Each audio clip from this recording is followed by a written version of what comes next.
of them are actually saying like, yeah, everything is a lie. They're not saying that. Alternative media doesn't say everything is a lie. Man bij het hond. No.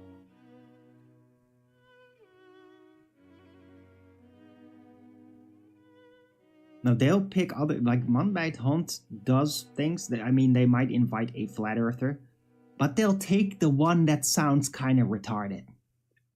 And that's what they do. Because otherwise it's too much of a threat. Besides, people that watch television here, that's all old folk. Like, nobody watches television anymore, man. Nobody.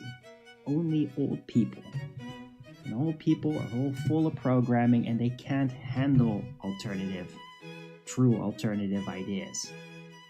Can't handle people saying like, all of history is a lie, most of biology is a lie.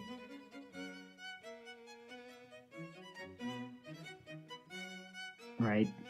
They can't handle any of that. Still too deeply suspended in the reversed world mainstream lie. TV in the UK is full of gays. Yeah, well, dude, Borders boy. I mean, I don't know which one is worse, the Netherlands or England. I think that England is actually getting worse than the Netherlands. But yeah, I mean, every time I even consider like checking out what is on Dutch television, Joy, subscribe to the channel. It's only gays. Just, it's very hard to find anybody on there that isn't gay. So yeah, it's just all that.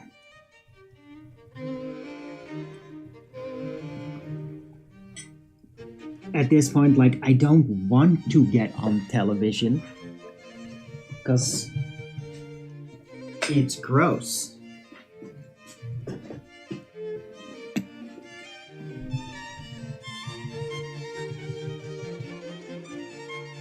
I'll just stick to this. It's much better.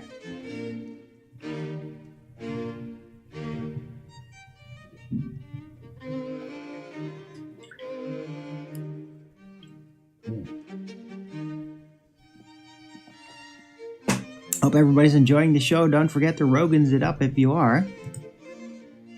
It's really good to just have an old-fashioned show like I used to. When I can just have a conversation with the people in the chat. Actual people and not just only trolls. It's great. I just love seeing this muting list and it's just there and it's just staying there and nobody can do anything about it. Love it.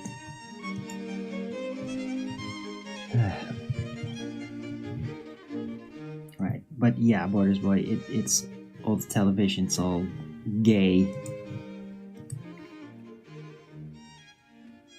I mean, it's so terrible that you gotta wonder, like, a lot of old folks probably aren't even watching television anymore because they get sick of it. Right? Because you'd think, well, they grow tolerant to it. Yeah, but here's the thing. You think you can, like, learn to tolerate it, but then it gets worse. And at some point, you just can't adapt anymore to it. It just becomes too frickin' insanely gross. Doesn't matter how tolerant you are, like, you'll just go frickin' insane from trying to watch it.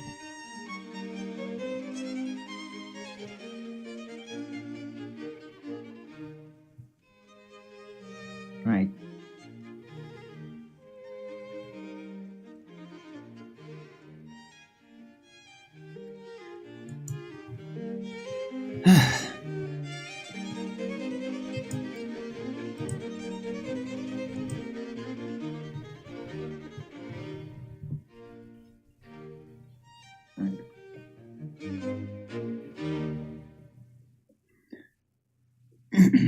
Right, but yeah, I mean, it's not gonna happen. I'm not gonna be on some mainstream television program because they'll just like, oh, how can we absolutely murder this guy's character?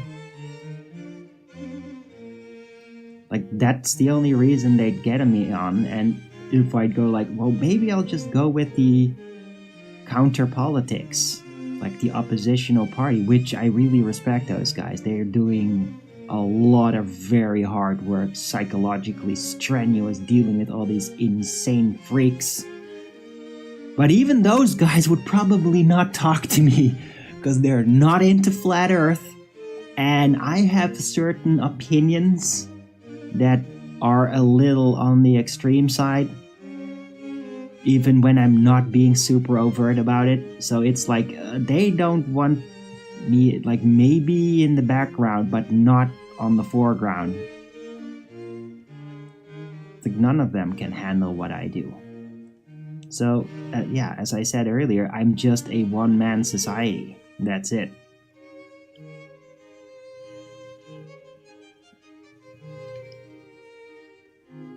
Yep. Check your spelling before you press enter there, Borders Boy. Movie recommendation, Wag the Dog. Yeah, I already have it. Dude, I watched that movie like 15 years ago.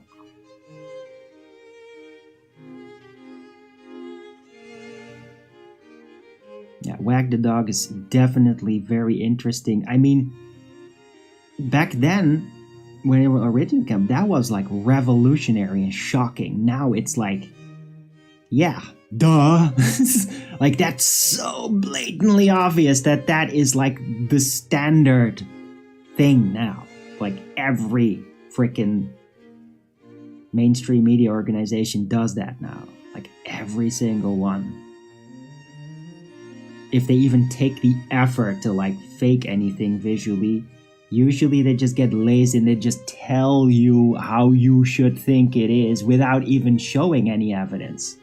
They just play onto the parrot instinct of people that can't handle reality anymore. They're just looking for some narrative to parrot so they can feel part of a bigger group that's winning, right? That's what they do now. So it's basically, even Wag the Dog in its own right is kind of outdated. It's still based on the principle that you have to make effort to fool everybody into believing something. It doesn't even apply anymore. They don't make fucking effort anymore. It's just like, this is how we want you to parrot us.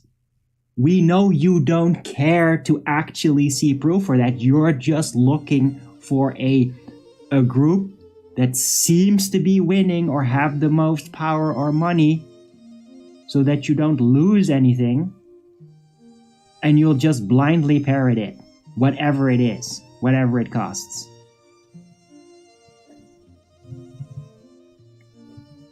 Right?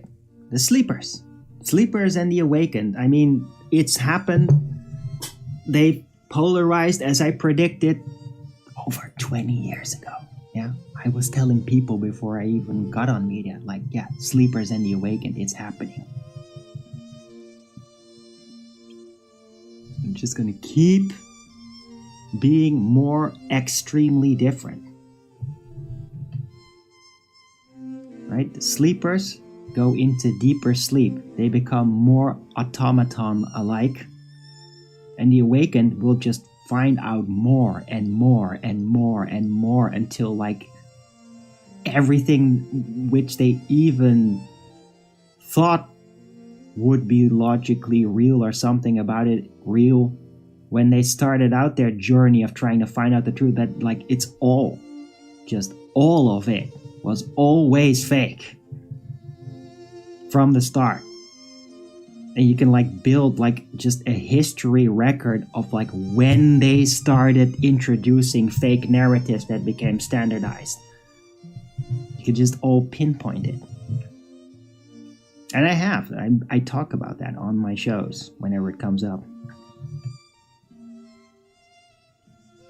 Right? Like, the entire medical industrial complex, starting at the early 20th century. the entire idea of infectious disease, like viruses and all that, like how all of it was just always fake.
You know that I was like, yeah, but I mean, vaccine.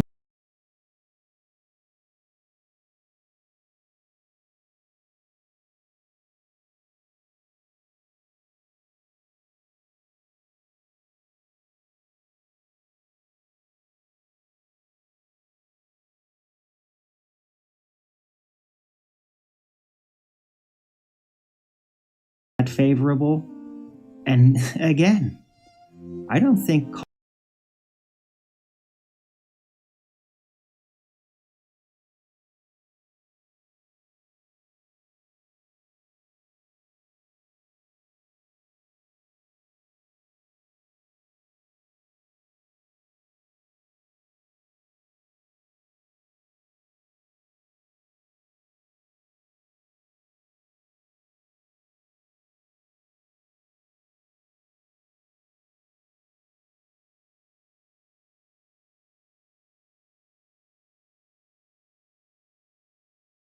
bacteria clean out from everything, nothing alongside it.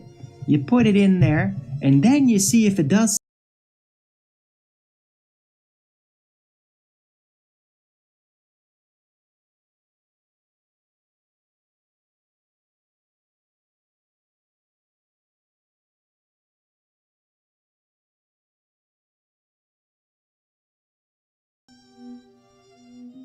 Yeah, there is no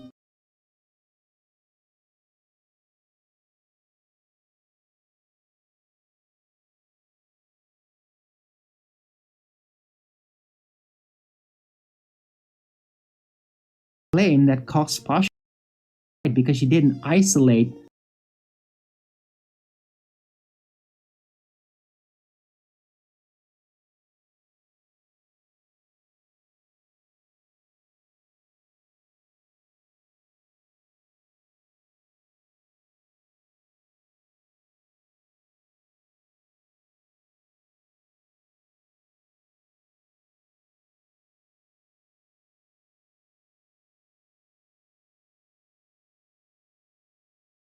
I mean, come on. Vaccines, if you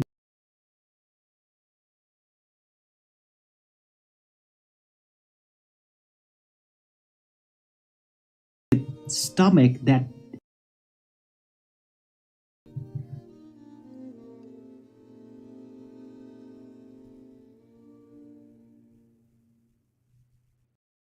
Right? I mean, no true researcher out there object. And I'm gonna really prove to everybody it's fake, and then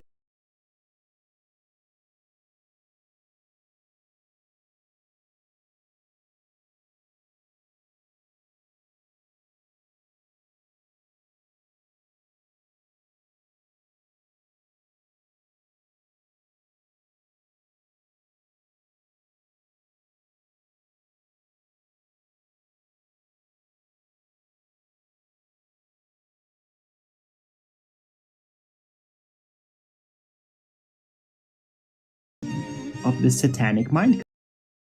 Yeah, make the lie so extensive, so big, so all-encompassing that nobody can handle it. That even as you learn some things are fake, that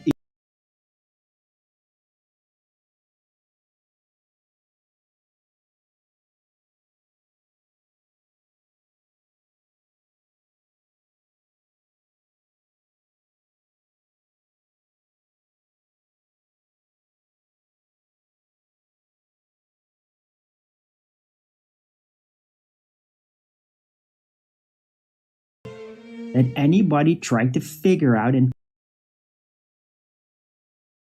will stumble upon so much that they literally can't handle it. And the majority of people can't. No matter how much evidence you put down. Like, they just build up an immunity against the truth. Keep themselves logically stuck in gaslighting. They gaslight themselves. They keep themselves in the lie. Self-perpetuating Stockholm Syndrome.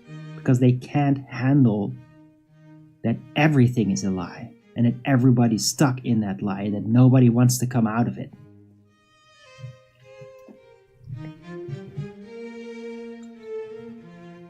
Right? Everybody wants to like have one thing maybe. Like, yeah, but I'm really into this and this is fake. Yeah, that's what they like. They don't want everything to be a lie. Nobody wants everything to be a lie. You want to have one thing that you're like really good in and you can reveal everything about it. You don't want everything to be a lie. Nobody does. It's too much to handle.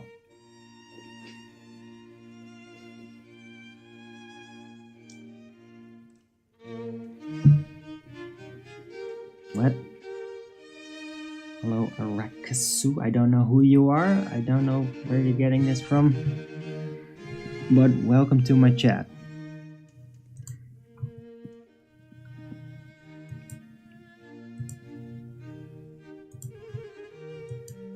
Alright, don't forget to Rogan's it up if you're liking the show. It's been kind of a hitting the ground running show.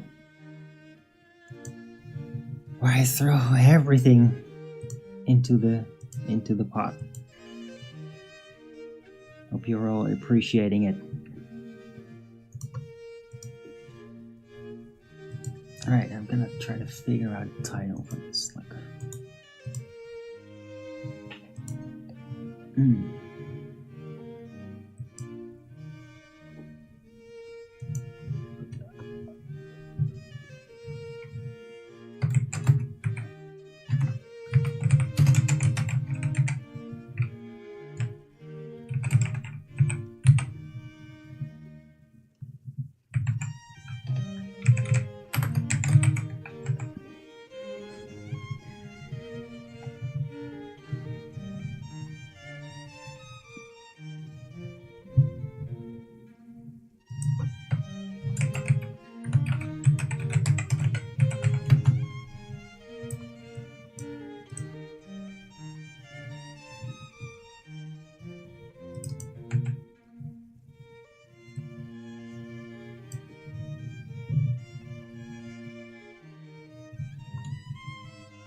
Alright, let's start out with the one-man society. I thought that was kind of interesting. Start out with that. Look in the mirror.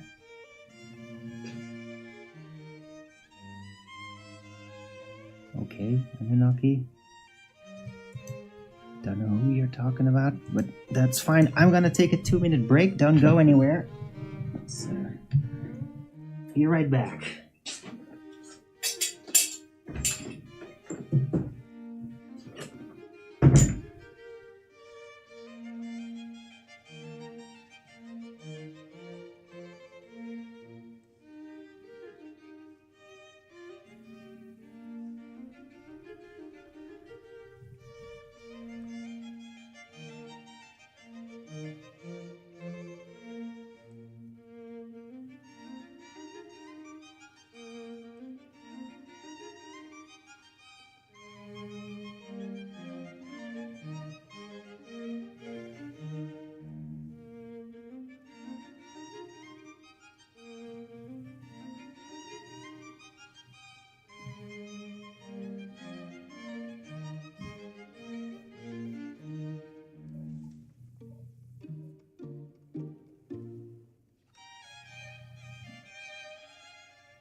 And I'm back.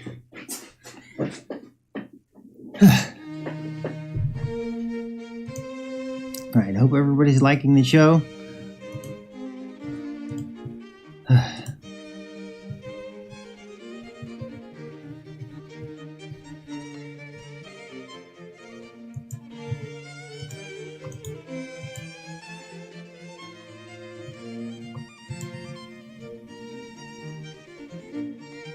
I want to add more to the title. I don't know really how I'm going to phrase it.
Right, let's try this. I'd like to hear you guys' opinion on this, about the title.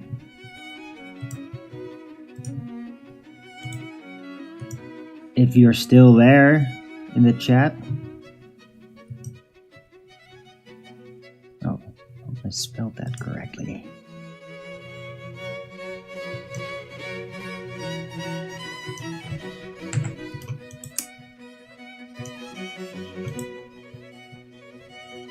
Yeah, I definitely did not.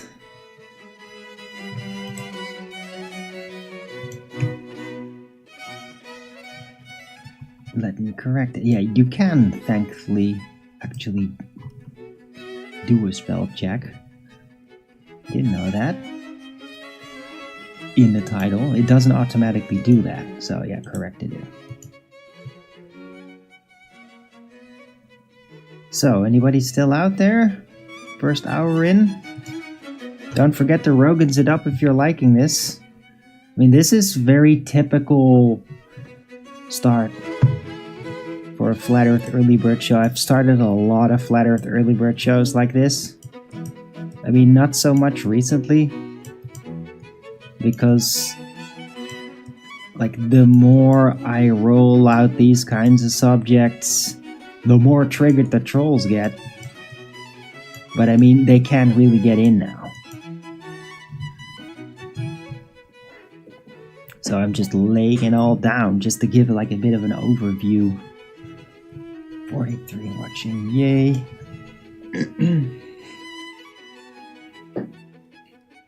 Anybody has any questions?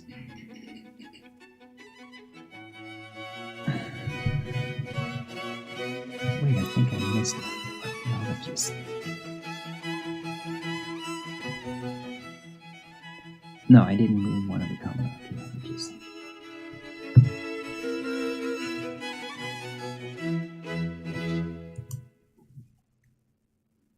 Still here? Okay. Any feedback on the title? You might have to refresh the page to see it. What is my question? No, my question is... Oh, sorry. I don't have questions. I'm asking if you have questions. About whatever. Right? Current events, about what I do, about my view on the world, about some of the things that I've mentioned here. Right? Because nothing I've said here is like completely based on nothing. I've dug into all these things. You have a question. Go ahead.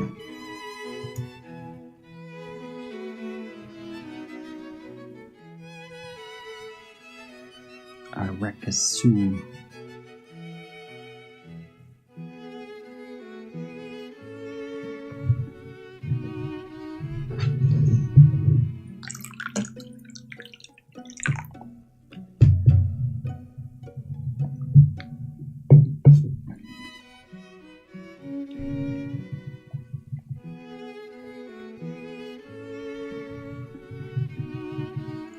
What did you want our opinion on? I never asked for your opinion.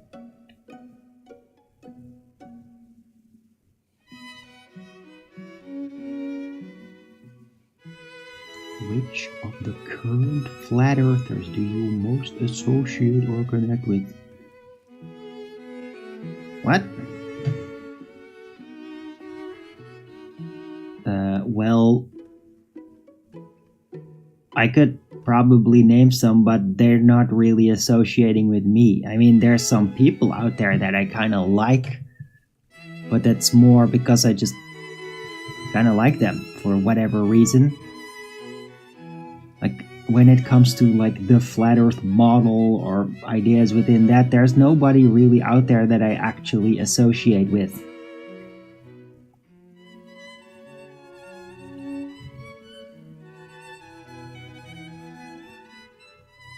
I haven't come across anybody that's like figuring out the same things, that is like putting down the same arguments, the same ideas for the model. I've been the only one doing that for years. Nobody wants to apparently become part of that or something.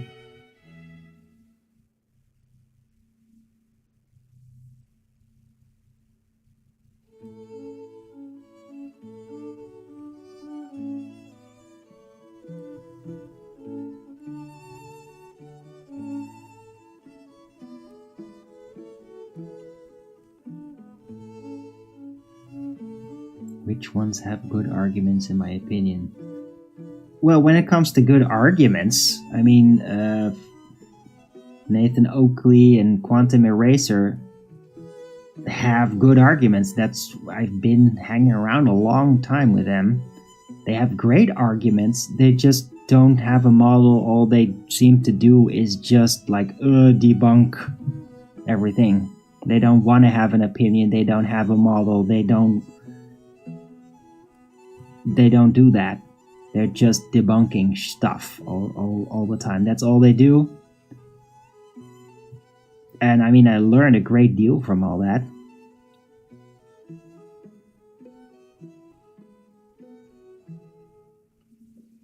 Right? Does not make them perfect.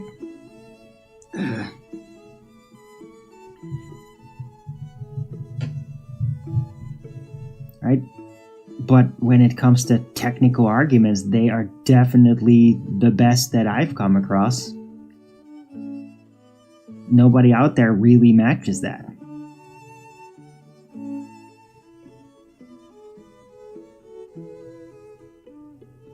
But I mean, I don't know, they're just too concerned with trying to crack down on people that aren't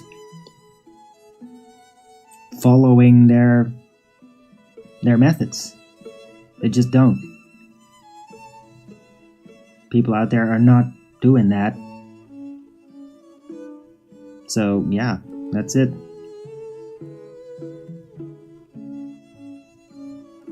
They're not really connecting up with other flat earthers. They're like more like trying to debunk the nonsense that comes out of them. Because, I mean, just because you're a flat earther doesn't mean that you can't have nonsense arguments. Lots of them do. Like, even Eric Dubé, who's been at it forever, like, has, like, blatant nonsense arguments. David Weiss. I like the guy. He's nice. He's been really nice to me. And I will always respect that. But he does have nonsense arguments that I've called out like 6 years ago. And he's just not dealing with it. He came on my show and it's just like, nope, he's just gonna say that. I'm not gonna get angry at him for it. I still appreciate him being out there and like spreading the word but I mean, he does have nonsense arguments. And when I present him with like, here you can see this is an alternative. This actually does work out. It's just not doing it. And the world of online flat earthers is full of that. People that they make up their minds about a certain way they're seeing things, and then when that's compromised by some arguments, they just ignore it and keep doing it. It's a consistent trend, unfortunately.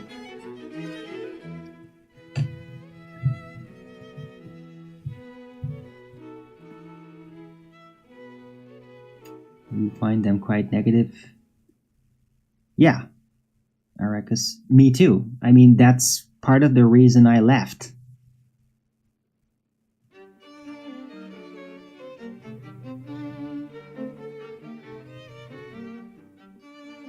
Because I tried to stop that. I tried to be like, can we just like make it interesting, make it more about speculation, make it more entertaining and constructive, and they literally would shout at me for trying to do that.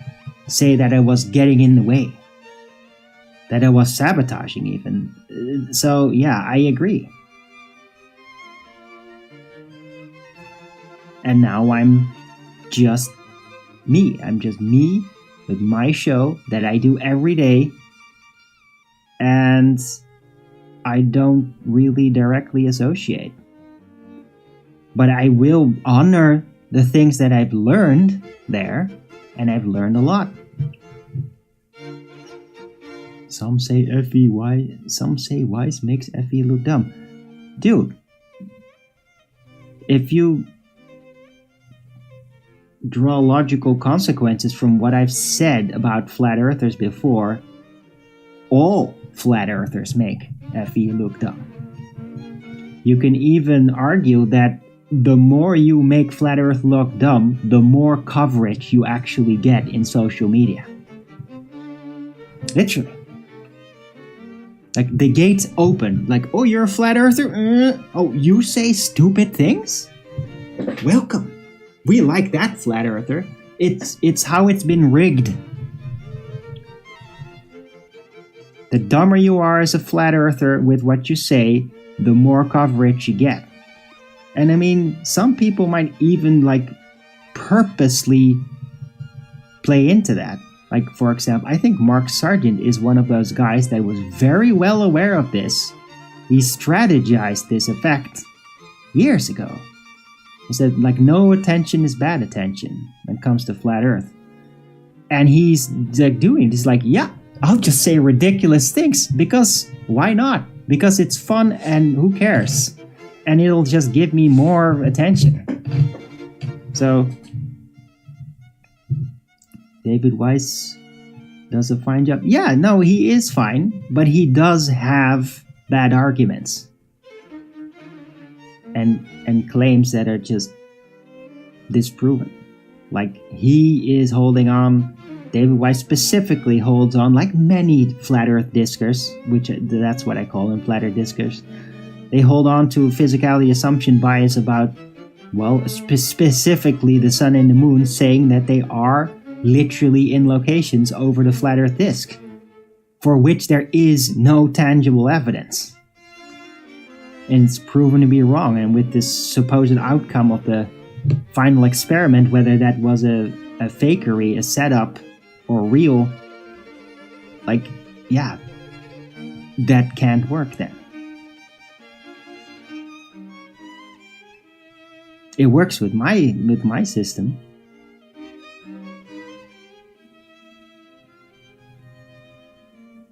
Nobody needs to make the dirt ball look dumb, it just is. Yeah.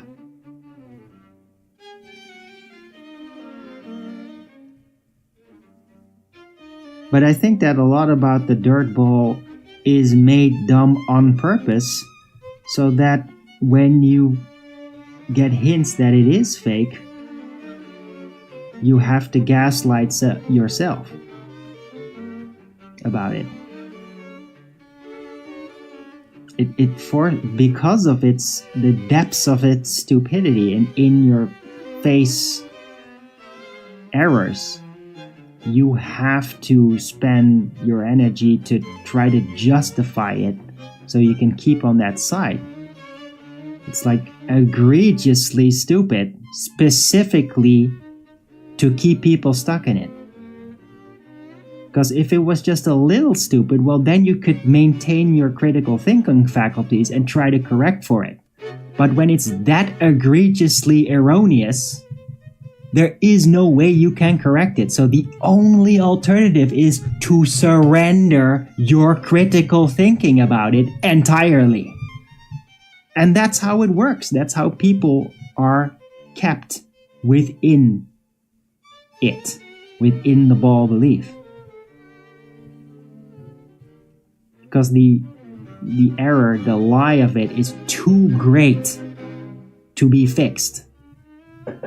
And I tried. I mean, when I was younger, I was like, we're just building it together. We're figuring it out. We're figuring out how this works.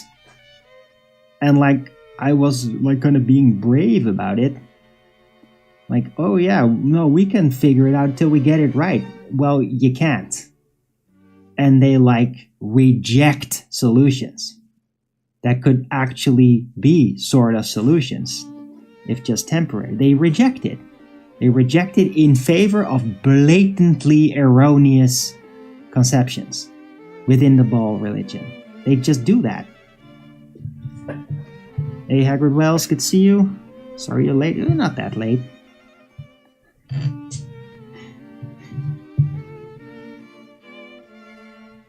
What if the flat Earth disk doesn't have an edge? What edge? What the fuck is this edge talk? People always talk about a frickin' edge. Like, what edge? There is no edge. The entire idea of an edge to a flat Earth is a flat Earth society concept that's based on the standard assumption that whatever Earth is, it's surrounded by an endless vacuum of space. Which is blatantly wrong and physically impossible. There is no edge. Right? There might be a barrier here, or there might be a loop. Which means that there is no end to it.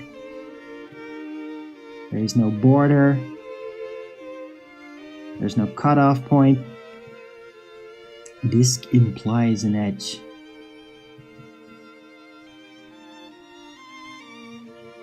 Maybe.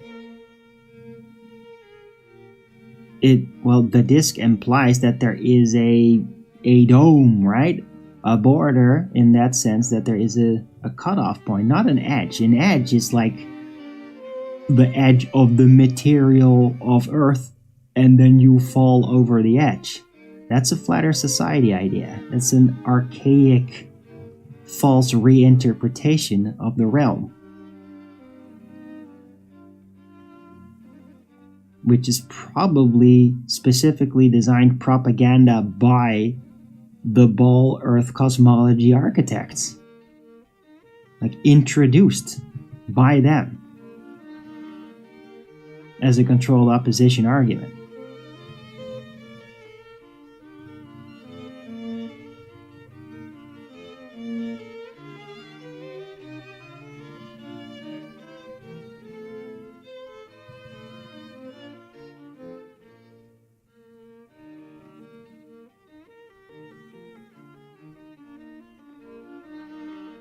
So are you going anywhere with this inquiry, Anunnaki?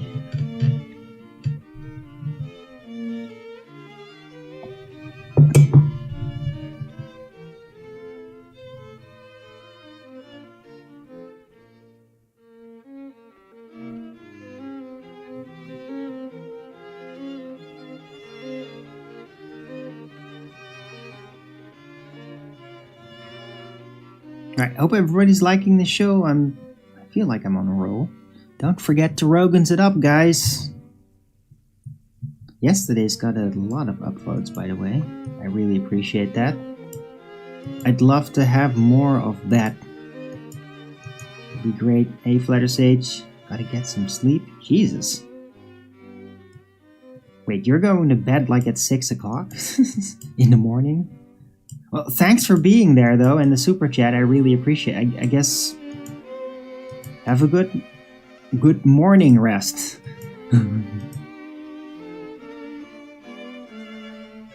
And see you later. What? You also have to go? But you just showed up. Just had a message if I wanted to come over. What? From who?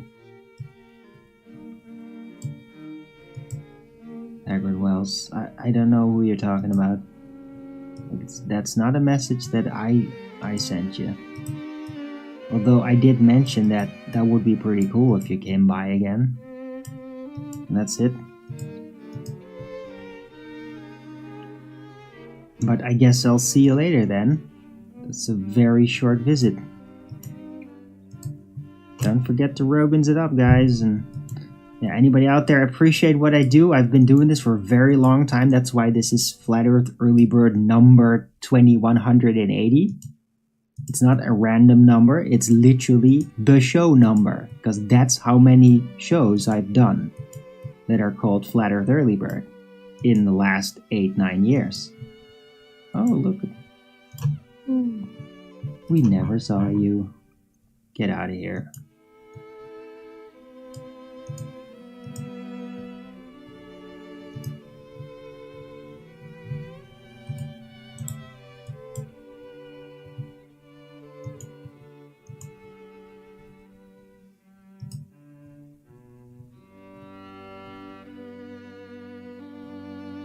People come here to say they have to. Yeah, it's ridiculous.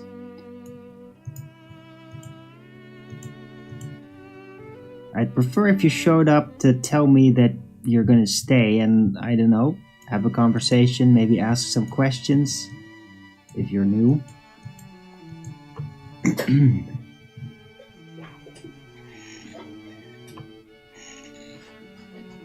Right, but I mean, today's show doesn't have to be a long show. It's been very intense right away because I've been up for quite a while. And I am still kind of hungry. Eventually, I'm gonna want my lunch.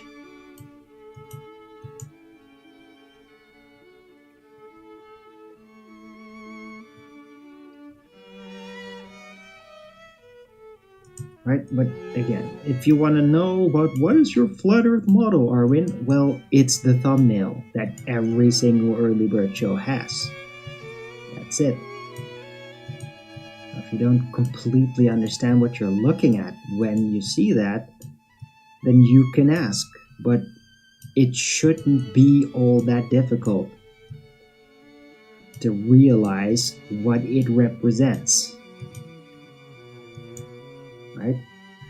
Flat, rectangular, looping, availability of volume, realm space with loops east to west.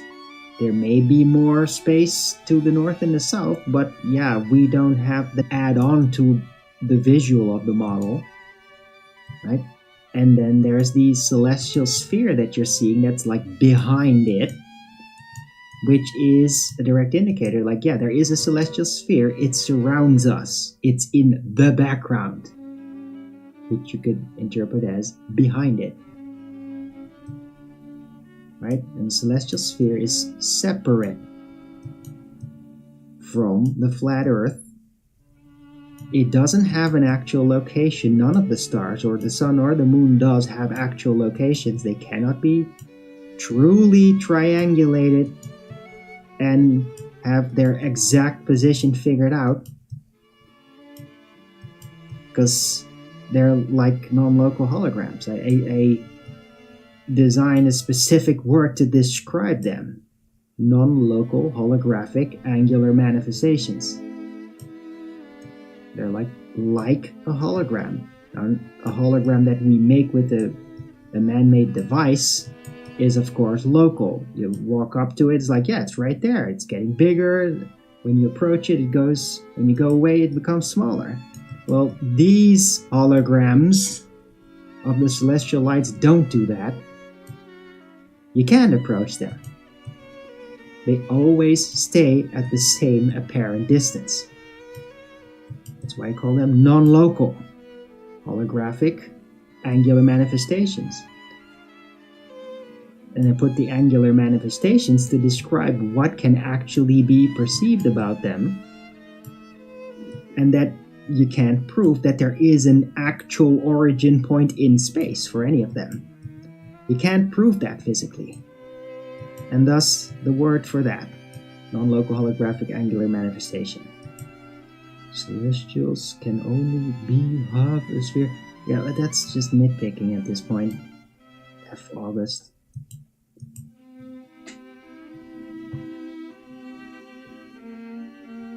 Right? You can only see half the apparent sphere at the same time, because you can't see what they do not manifest angularly underneath the horizon, ever, no matter your height.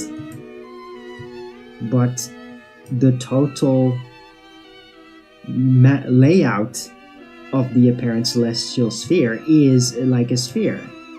And I mean, a celestial sphere map has existed for centuries and was used in celestial navigation. You had a sphere with all the constellations and everything on it.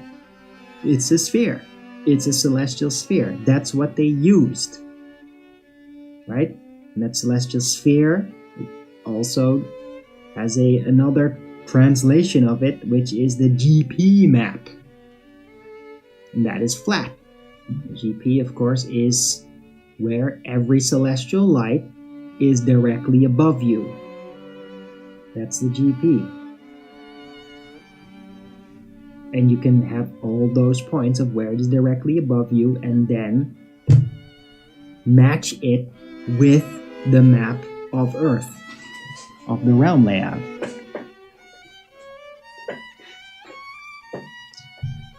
Do lights leave what we can see? I do not understand the question.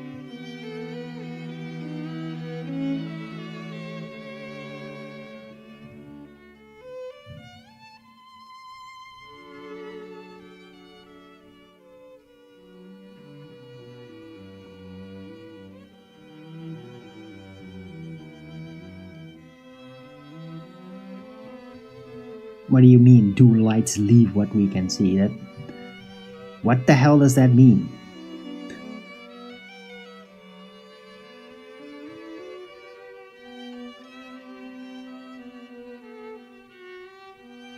Are you talking about physical man-made lights that has provable actual locations here on Earth?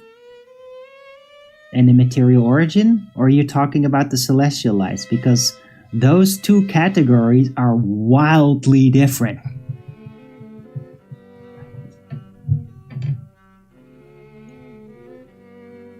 Yeah, a light that appears to us that does not have an actual location doesn't leave. It isn't anywhere and it does not leave. Because something that has no actual location can't leave. Leaving, per definition, means it would have to have a location to then change location, which is colloquially described as leaving. Something that has no actual location does not leave.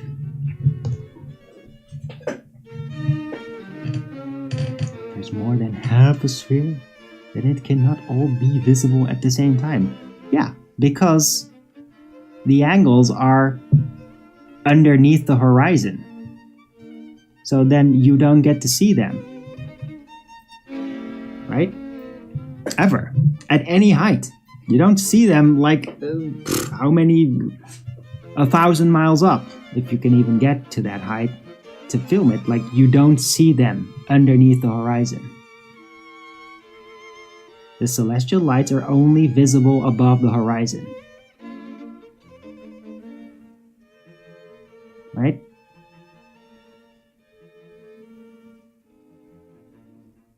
Arguably, they literally do not exist underneath the horizon. Leave our field of vision. Yeah, but it isn't that though, F. August. Yeah? It does not leave our field of vision. Yeah?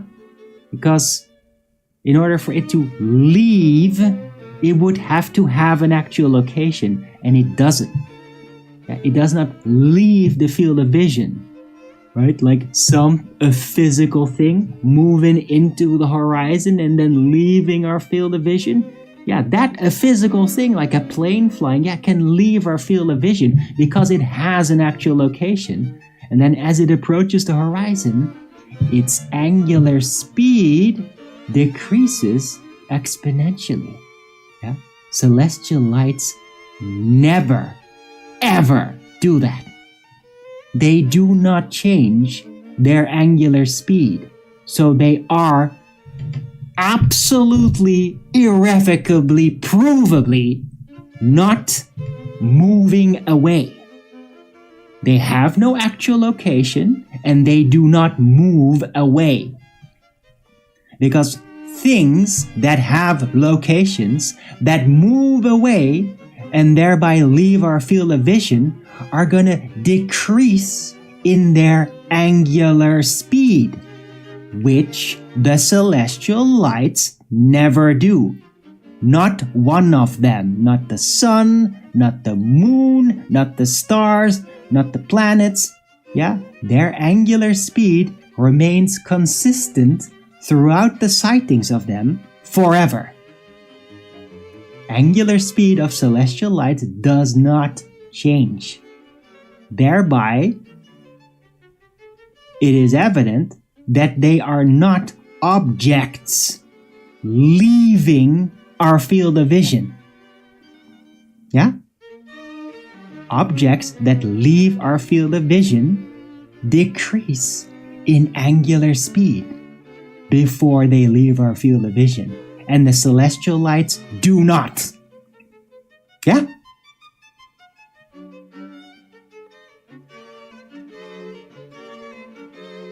If you don't understand that, then you are not competent when it comes to basic standard geometry.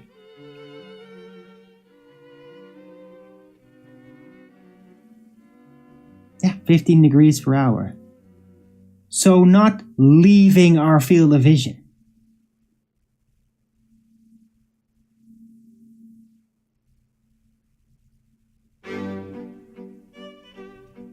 Yeah?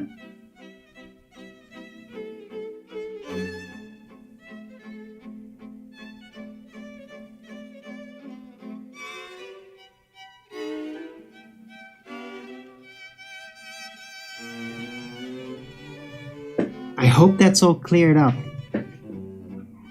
Because I'm not gonna explain it again. Your geometry is fine? I don't know, it depends on if you actually received the detailed argument that I just gave you.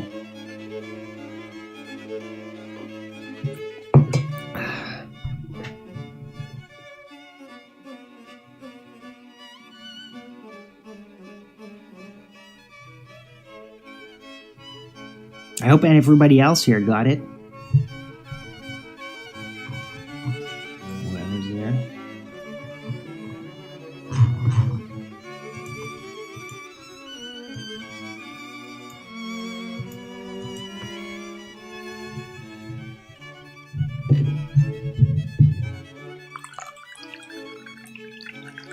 You heard me. Do you understand my argument? Do you see that it is correct based on all observation?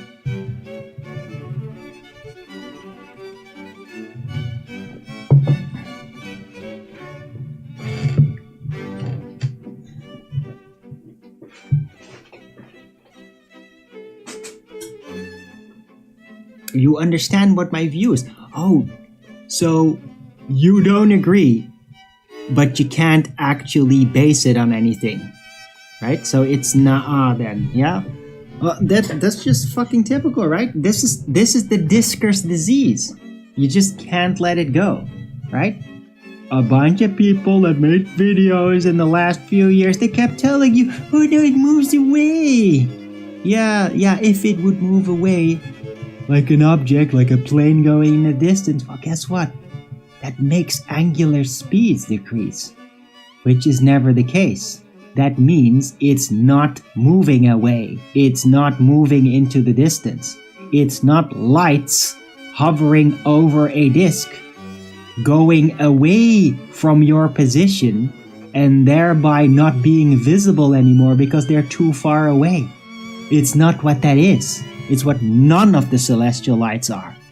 Because if that would be the case, then we wouldn't be surrounded by a celestial sphere, a parent sphere, demi-sphere, which has angular speed consistency all throughout it. No, it would be like a net that is draped over us, and all the speed changes at the horizon would be dramatically decreased, right? The thing is moving and then it's like really slowly moving in the horizon. Yeah, and that never happens, ever, at any point on Earth, at any height. The angular speed of the celestial lights as they appear to move within our view remains perfectly consistent to the point where they disappear. Yeah, meaning they are not parallel to a flat Earth moving out of our field of view. And if you do not agree, then you are geometrically inept.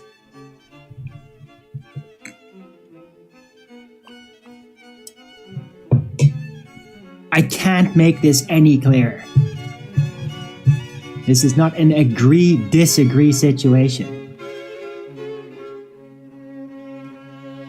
This is about basic geometry understanding and the knowledge of perspective and everything that comes with it. And that's it.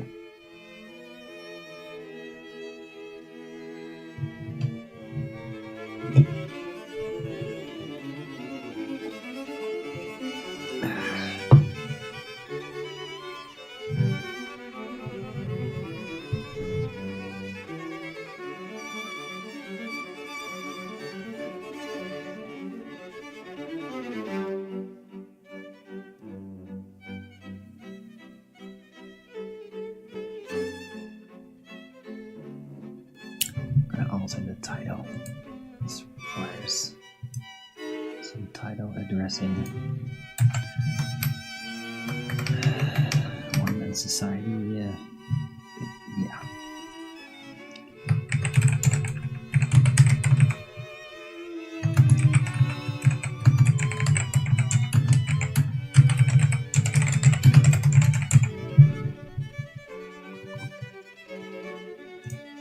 There you go. Could you explain why we see a sunset? We see it vanishing from the bottom up, rather than seeing the disk of the sun getting smaller, please? Well, sometimes you do see the disk of the sun getting smaller, but not in a way that it would prove that it's slowly moving into the distance at a constant speed, which it would have to have if you're trying to make a physical model out of it. It's just appearances, and the angular speed remains consistent.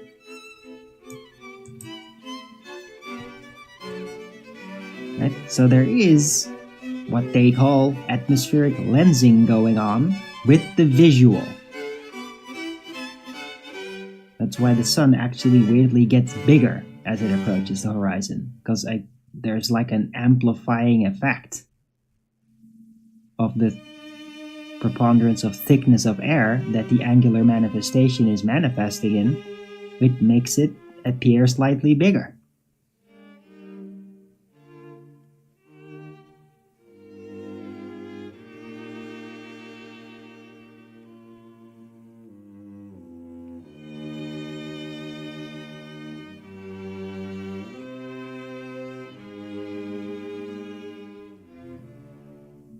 I don't know, maybe you're not asking me that question, underground tunnels. I don't know why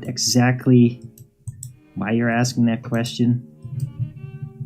I mean, this inquiry about bottoms up disappearance is like kind of tiresome, and hope that question was not like directed at me, because that would just be irritating.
Just the general things, always wondering about it.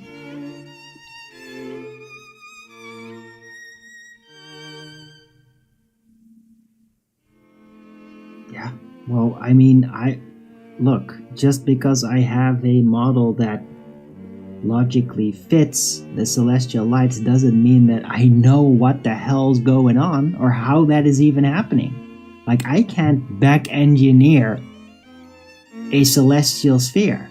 I can't physically make that, you know?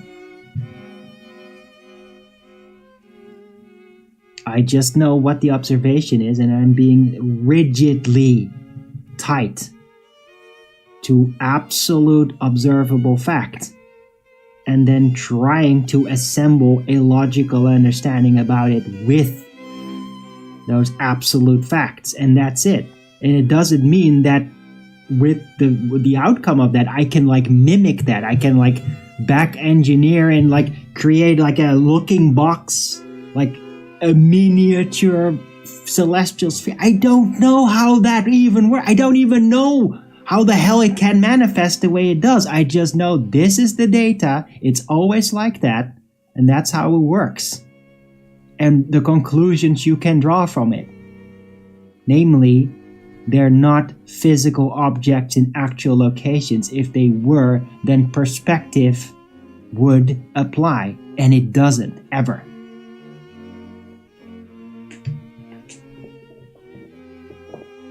Looks more bottom up when the sky is clear. Okay, sure. I mean, I'm just not really interested, right? Why would you be interested in knowing why that happens? when any claim of it being a physical object in a physical location within Euclidean space over the flat Earth is going to be absolutely excluded no matter what. Because all the observed data contradicts that possibility. So, from that perspective, pun intended, I don't care why. I'm just saying like that. Some kind of lensing, probably. I don't know. I don't know what the hell that is. I can't back engineer it. I just know from the available data how I can describe it. I can't back engineer it, and I absolutely, irrevocably, certainly know what it isn't.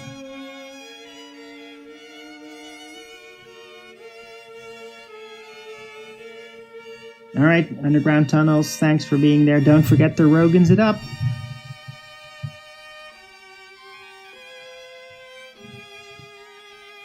Have a nice lunch. I'll probably get that too. Somewhere in the next half hour. It's interesting though to have a big back and forth about flat Earth.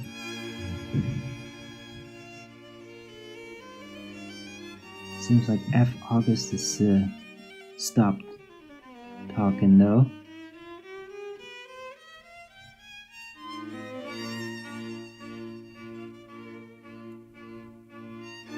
I hope I have made myself absolutely clear. I mean, if you need to like replay what I've just said about it, where I talk kinda slow and loud, so that I'm absolutely explicable, maybe you just need to play it like 20 times over and over. Maybe you need a transcript and just read it over and over and over and over and over and over again before you start to understand exactly what it is that I'm telling you, right? Because it might be kind of difficult to get it in there, right? We're all used to thinking about things as they are being talked about all throughout our lives. And to then undo that pre-programmed thinking, if you need to play back what I just explained about it, like 10 times or 20 times with text and everything, you need to write it down. Whatever you need to understand literally in every respect what I said, if you need to repeat it over and over again, go ahead. I won't blame you. I'm not saying that it's like, oh, you're so stupid for not just immediately understanding what I'm talking about. Because this is like one of the most psychologically complicated things to get inside of your head. I understand. It's a bit irritating, but I do not blame you. Because it's just not that easy. And you might need to hear me repeat it over and over and over again, but I prefer to not literally repeat myself during the live show continually, because the people that will get it will just find that irritating.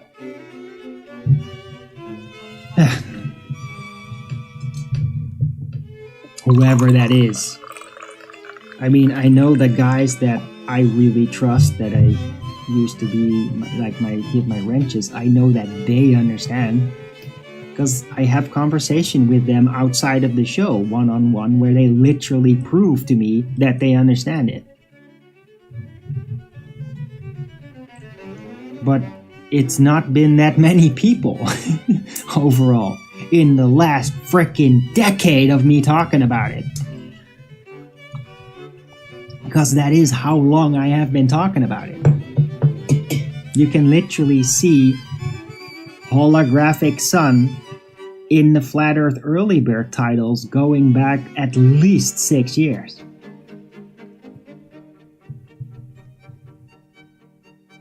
Although I did not have as refined information and arguments to back it back then. Back then it was just, there's something wrong with how people describe this. Just, it doesn't match. There's like things that do not match what they say, and it's continually being overlooked.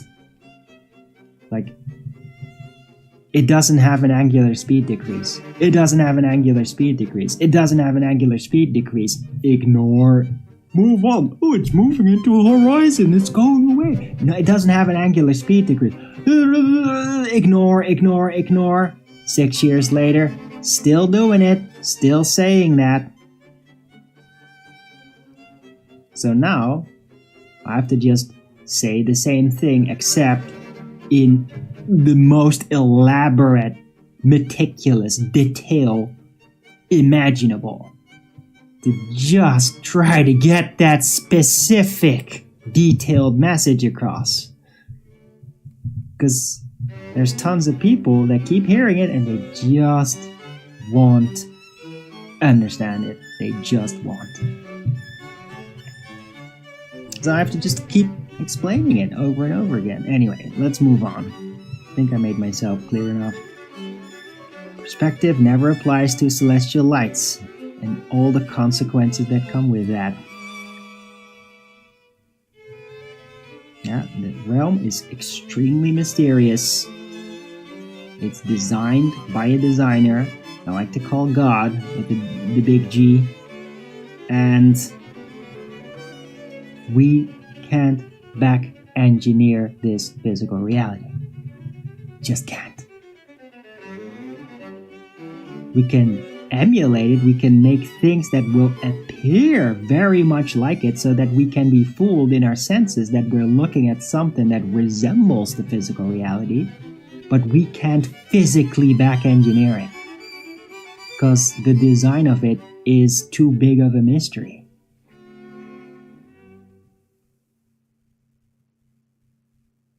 We can only create facsimiles that resemble it. Can't actually physically back engineer the real thing. Not at this time. Maybe never. Maybe that will never be possible. We don't know. But what we can do is describe exactly what is real about the things that we measure and perceive. The moon looks smaller when it's running. What the fuck are you talking about? Where the hell are you even getting? That's not even true. Besides, the moon, it just fades out. If you even get to the point where you were gonna see the moon at the horizon, it fades out. It doesn't go under like the sun. It fades out, yeah? Definitely not perspective. Absolutely not. Ludicrous notion.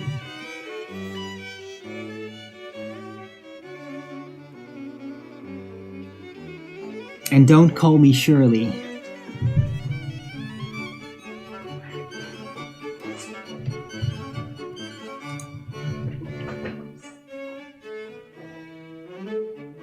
Yeah, I mean, you can think about all these things whatever you like, as long as the angular speed is not increasing, it's not perspective. Do you understand that no matter what you're going to say about it, when there's no angular speed decrease, it's not perspective. It just isn't. It could never be perspective. You can't have something be because of perspective without angular speed decrease and increase. It just never happens, ever. There is nothing to which perspective applies which has no angular speed increase or decrease. It just doesn't happen. That's not how perspective works. It can never be that. What the moon rising is, yeah, but you didn't film it because it's definitely not on record. I mean, it can go under a mountain. If you're looking over a very flat plain, let's just say the salt flats, right? That ain't happening. Soon as the moon, the underside of it touches the horizon, it doesn't go under, it fades out. But if there's a mountain in front of it, then it will go under the mountain.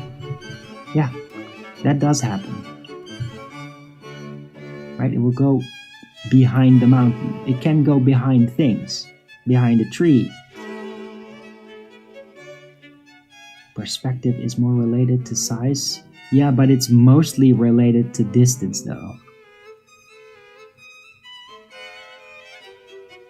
Both. Yeah, size and distance. That's where perspective applies. Yeah, something goes further away, it becomes smaller. And it decreases in angular speed if it's like over you or under you. Approaching you, angular size becomes bigger. And its angular size as angular speed increases, and that is how it works always. Are there any videos of it fading? I have seen them in the past, but yeah, unfortunately at the time I was not really storing videos.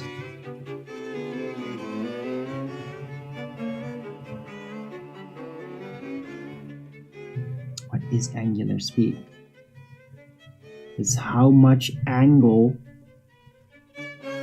within your field of view something changes within your field of view. So going from there to there to there to there, the time it takes between angle, right? That's angular speed.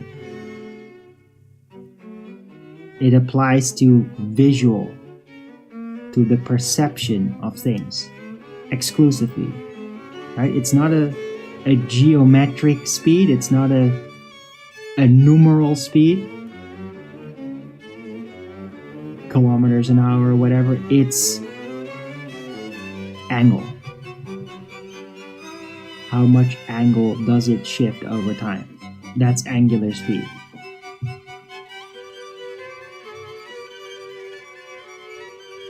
Right? Everything about the celestial lights is exclusively expressed in angular speed. It always has been, by the way. Yeah? Because that's the only thing you got. There is no actual speed. Actual positions cannot be established in order to get actual speeds. So there is only angular speed when it comes to the celestial lights.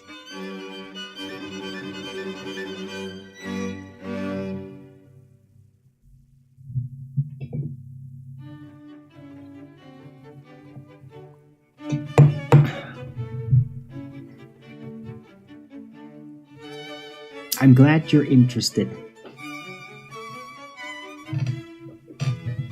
Alright, don't forget to Rogan's it up if you're liking the conversation. It's good to get into some real serious, nitty-gritty, flat earth related mechanics.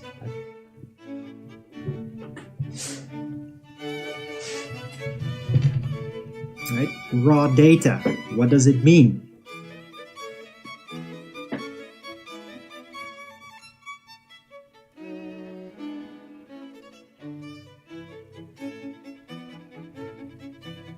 Right, and I'm gonna take another 2-minute break. It's because of all the freaking. This is like my second pot of tea today.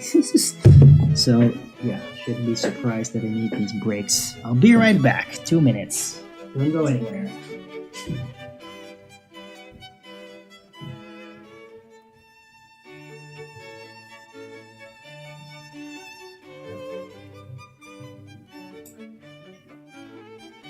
Back soon.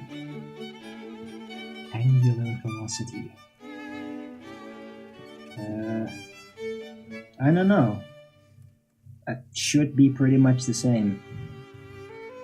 But yeah, I mean, angular speed, the point is it's centered around the angle. I guess speed and velocity is mostly the same.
And I'm back.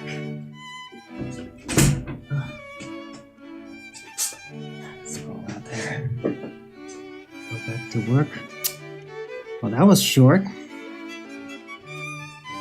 Yes, thanks for popping by. Hope everybody's enjoying the show. This is more like an old-fashioned Flat Earth early bird show, right? I mean, now that the chat isn't continually getting swarmed by frickin' trolls, I can just have detailed discussions about the mechanics of my model. Which turns out it's actually kind of interesting, right? I hope it is. Right? Maybe you bumped into me like years ago and you're like, what the hell is he blabbering about? But then, during those years, you learned a lot. You got a better feel for how this all works. You might have looked into Nathan Oakley's shows, which continually drill you with like physics and academics, how that works. And now you're getting back to me like, hey, I think I might be getting it. I really hope so. It'd be a nice idea if I'm not just doing all this throwing pearls before swines for 10 years.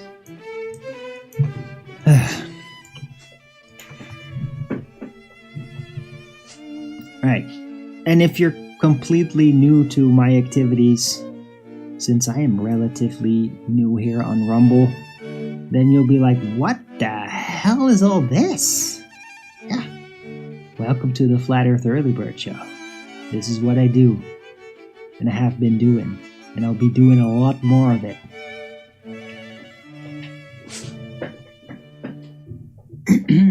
But I mean, I've already done detailed shows here on Rumble describing like the model, the possibilities of the realm's confines,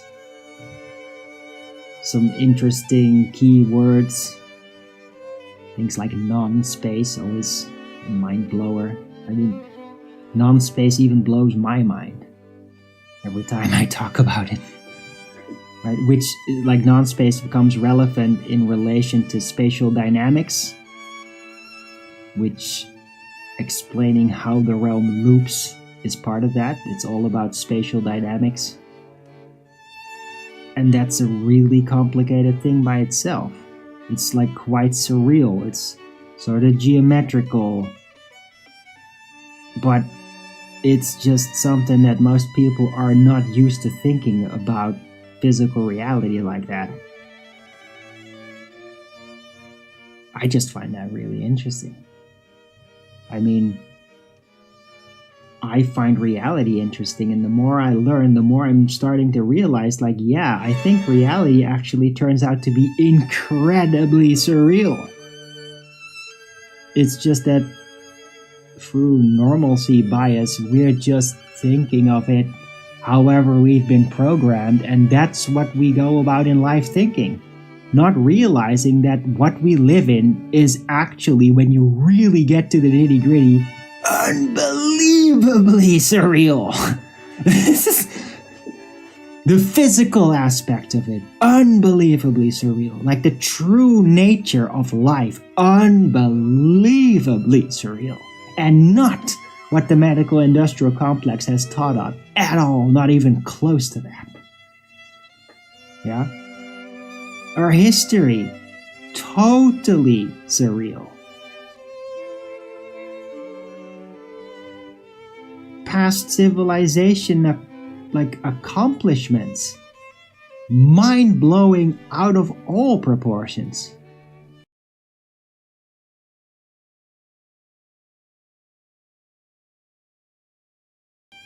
You can't believe that's actually happened.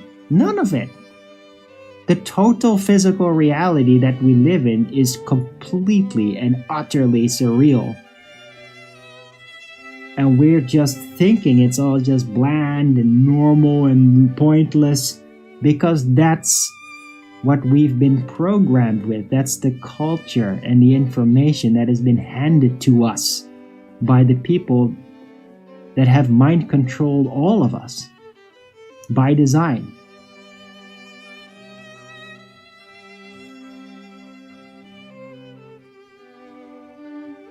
Right?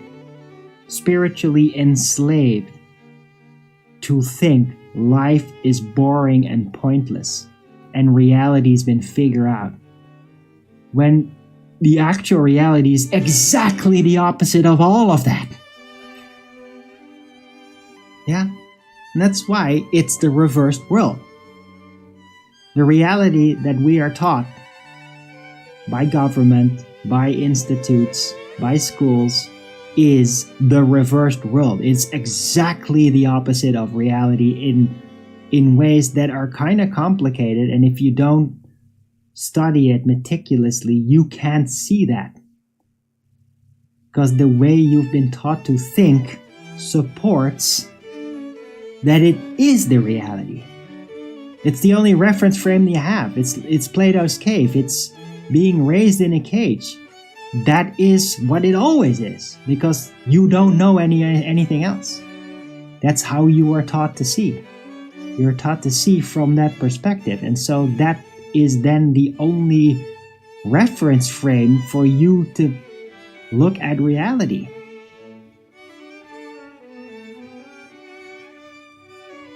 When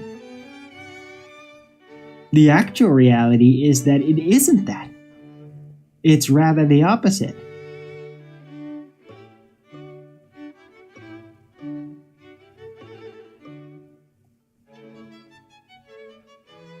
Physical reality is surreal. There are tons of mysteries that are just out of proportion. And we barely know anything. And the more we find out, the more you find out how little you did know, and that there's even more.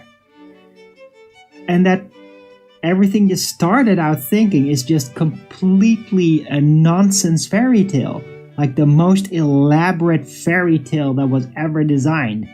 Purely just to keep us mentally and spiritually enslaved. It's like the Indiana Jones secret archive, right? With the giant boxes everywhere. Like, that is all filled with nonsense programming and false history and everything that is just wrong, that is all being forced upon all the world. And it was all made up shit. All of it. And the people making it up might arguably not even have been in the know that they were making it up. They just thought they were developing it the way it's supposed to be. They might not even have realized that they were creating mind control propaganda. They might have been inside of it, not realizing that they are fabricating the propaganda that they themselves believe in. They might not even have realized that, yeah? That's how crazy this shit is. Right? A propagandist that makes propaganda, and this is like proven psychologically. A propagandist that creates propaganda, they always end up believing their propaganda. The propaganda that they made. They believe it's real. Yeah?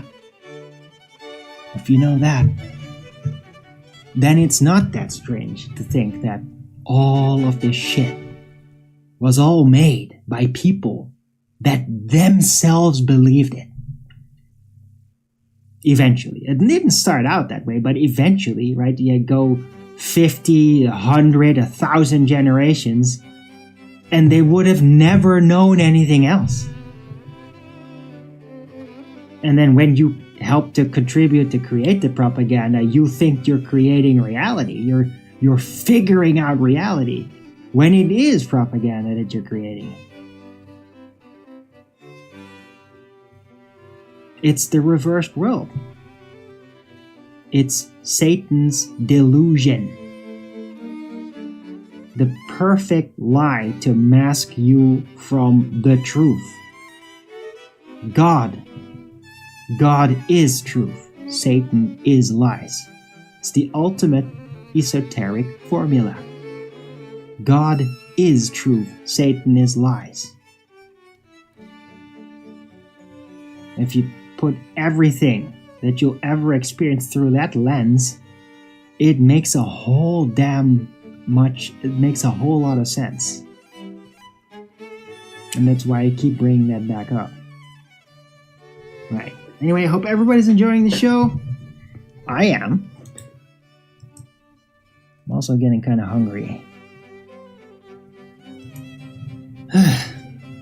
Any feedback would be great. Otherwise, I'm probably gonna round out the show. The chat's not exactly buzzing right now. Lots of people that came to visit have already gone back to work, I think, doing other stuff.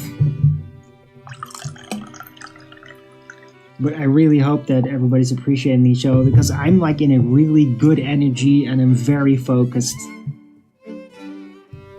I feel great, guys. I feel really good. I feel good about myself. I feel good about my mission. I feel hopeful about reality, about the challenge of reality.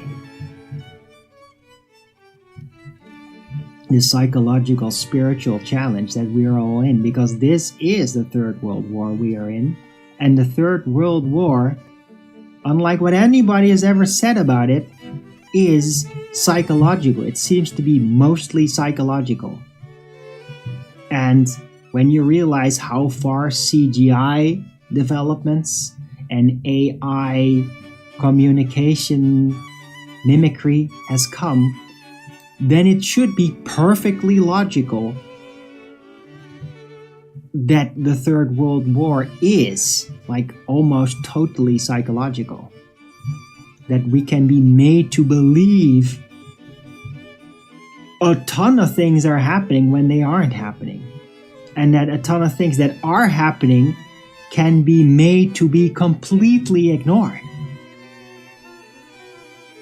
without people even realizing it about themselves, that they are ignoring it. Right? So easy now to just find something to distract you away from the things you can't handle. So easy to find something to be angry about. That person, I don't like that opinion, I'm gonna... So that you just don't have to face all those insanely big and maniacal things that are happening in the world, when they are, that you can't handle. Right? Social media is like the perfect distraction provider. You can always go somewhere and be angry about something else to distract away from the things about your life and what you're being faced with that you can't handle. There's always something, right? It wasn't there 20 years ago. There was the internet, but it wasn't that elaborate. It wasn't that easy to just immediately get into whatever you bump into and get involved. It wasn't there. Now it is there. The option for distraction is abundant. Right? So that's what they do. They provide you with things in reality that you can't handle, and then provide a ton of options for you to distract yourself from those things you can't handle. You start to make it a habit for yourself to divorce your mind from the reality that you can't handle, until you will become completely incapable of dealing with it. And the distraction maneuver become automated.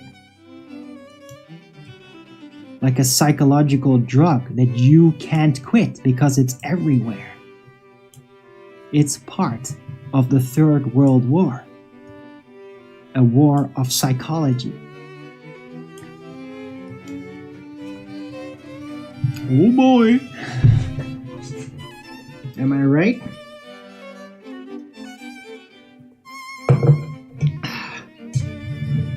Right? And hey, if you have a world where everybody can immediately distract themselves away from things they can't handle, well, it's very convenient for some people that don't give a shit to do whatever they like, as egregious as possible, and get away with it without any recourse, because everybody has the ability to immediately distract away from it. Right? If nobody could distract themselves away from things that are absolutely horrendous, well, then there would be like civil war, because people just like rip themselves apart from the stress of it. But now that everybody can instantaneously get distracted or get themselves stuck in some false dichotomy to fight over, now the evil ones that do heinous deeds in this world could just do it and get away with it, because nobody could handle it, but they can distract themselves away from it so they can forget about it and not suffer directly from those heinous acts. So the demons out there are having a blast. They're just wreaking havoc and sort of getting away with it. I mean, the bureaucracy will be the wall in between them and the public will have infinite distractions as to not let the entire thing blow up. That's where we're at. Welcome to 2025.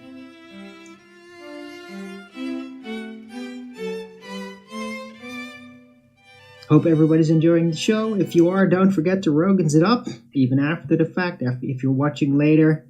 And yeah, I can always use support. I'm not exactly financially wealthy, and I can really always use support. So please support me through the PayPal, Patreon. Links are in the description box below. If you can't use those and you can't use the super chat over at Rumble, then you can also use the Gifts and Go, but please inform me if you want to use that, because it is currently shut down. I have to reopen it again for somebody to be able to donate there. Right? But please do support me. I'm gonna really use it mostly for food and trying to get rid of my debts.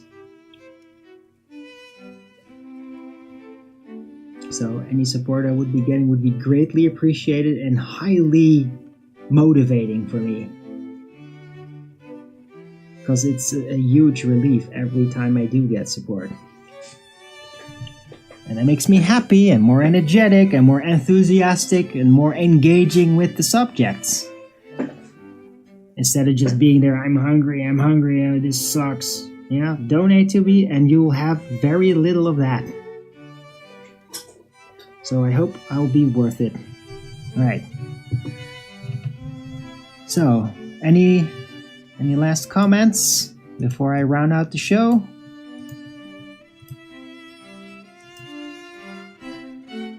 Just give it a minute.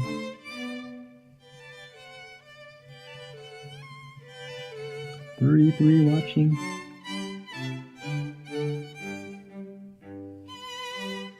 Hey, Borders Boy.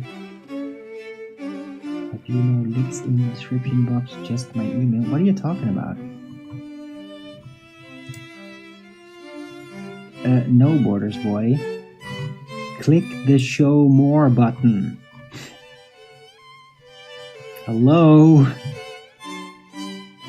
Yeah, to contact me outside of the live chat, you can email me or add me on Skype, rwin33@gmail.com. Yeah, that's the first sentence. Underneath that is a button saying show more. Click that, and then you see the PayPal address, Patreon address, Gifts and Go, my Twitter account, or X account nowadays, it's still the same, and the Odyssey archive. That still has most of my videos from my YouTube days, because my YouTube channel is not there anymore. Right? So there are links in the description box, Borders Boy. You just have to click the show more button, and then you get to see that. You get to see the tons of hashtags I have that I've been collecting over the years. Right.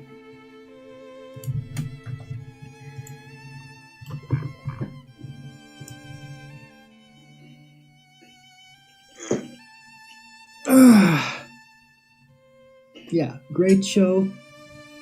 I really hope to keep up this kind of show with like lots of detail and quality. Not all my shows are like this, but I mean, hey, you try do a show every damn day, just you, right? No support team, no tech team, just one guy and their computer in their room.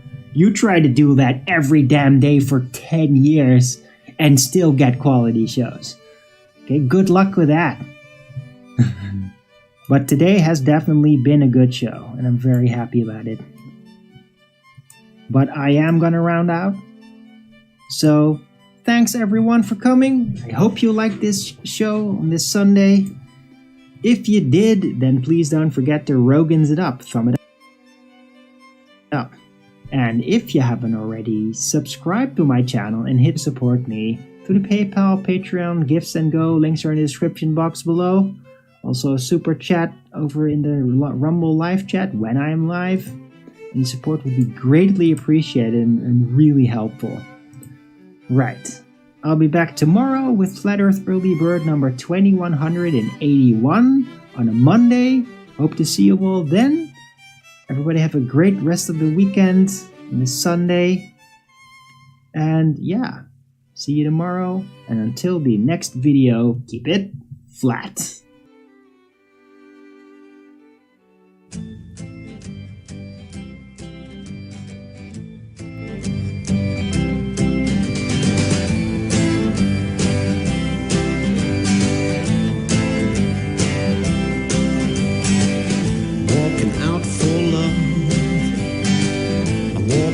Really down in a cool breeze. I'm gonna be late again. Driver, wait for me please. I'm running all in vain trying to catch this train.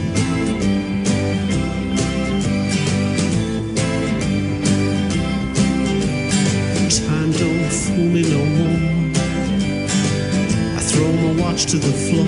It's gone crazy. Time don't do it again. Now I'm stressed and strained. Anger and pain in the subway train. Now it's 2:30. Long gone the rendezvous. Now it's 3:30. Time made a fool out of me. Now it's 4:30. Oh baby, can't you see? No use in waiting no more. It's a time of tragedy. Think it's 9 when the clock says 10. This girl